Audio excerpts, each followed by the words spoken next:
talking about the moderation which Allah Ta'ala says in the Quran. وَكَذَلِكَ جَعَلْنَاكُمْ أُمَّةً وَسَطًا. We have made you a justly balanced ummah. An ummah that does not fall short of the limit, that does not go beyond the limit, which adopts balance and moderation in every one of its teachings and every one of its aspects. And this is what Nabi Karim Sallallahu said, خَيْرُ الْأُمُورِ أَوْسَطُهَا. The best of all affairs is that in which you adopt the moderate path, not falling short of the limit, not going beyond the limit. Let us look at what Islam has taught us in every aspect. In belief in Allah subhanahu wa ta'ala, you have people in one extreme, they have denied Almighty Allah subhanahu wa ta'ala. How do you deny Allah subhanahu wa ta'ala? It is beyond imagination. Who has given the tongue the flexibility to form words, the brain and the intellect to be able to understand these words? But yet there are people who deny Allah subhanahu wa ta'ala. So in one extreme you have those who deny Allah subhanahu wa ta'ala. On the other extreme you have those who have many idols, more than one Allah subhanahu wa ta'ala.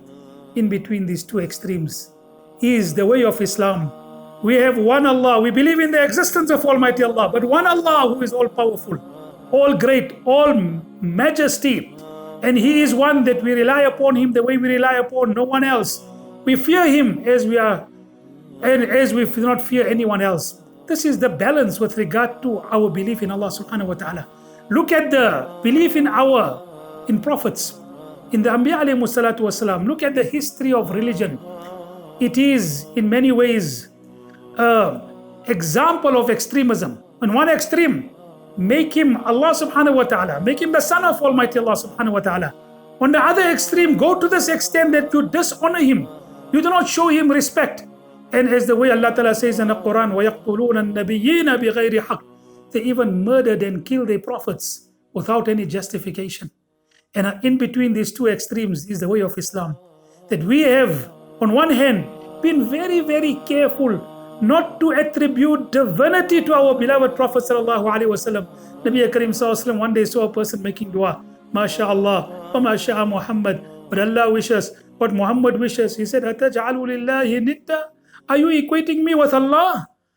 No, I'm not Allah. Don't say masha'a Muhammad. Say MashaAllah, MashaAllah. And we made our beloved Prophet sallallahu alaihi wasallam the object of our allegiance, the object of our love, the object of our loyalty. But we have never ever made him the object of our worship. On the other hand, this ummah had shown that respect and that honor to his prophet that no other ummah has ever shown such respect. What great incidents. We don't have the time to go into it, but people who are in the know would know with regard to what great respect this ummah had shown to our beloved Prophet sallallahu alaihi wasallam. Look at the beautiful balance between the two extremes.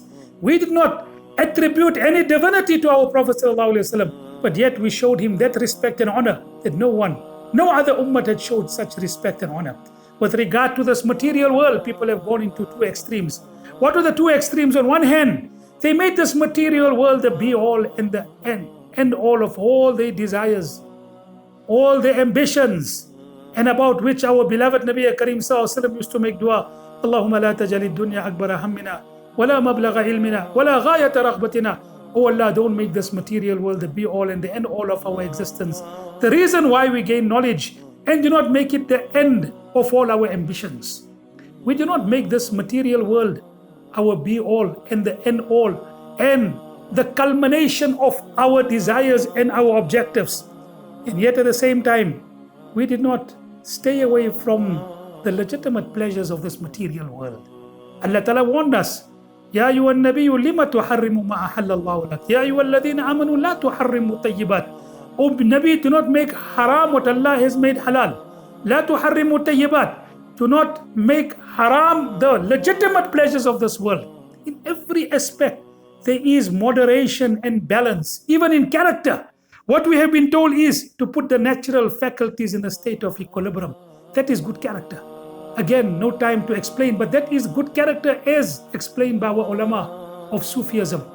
And so it is with this sixth quality of the Ibadur Rahman, that when they spend, their spending is in a moderation between miserliness and between extravagant and wastefulness.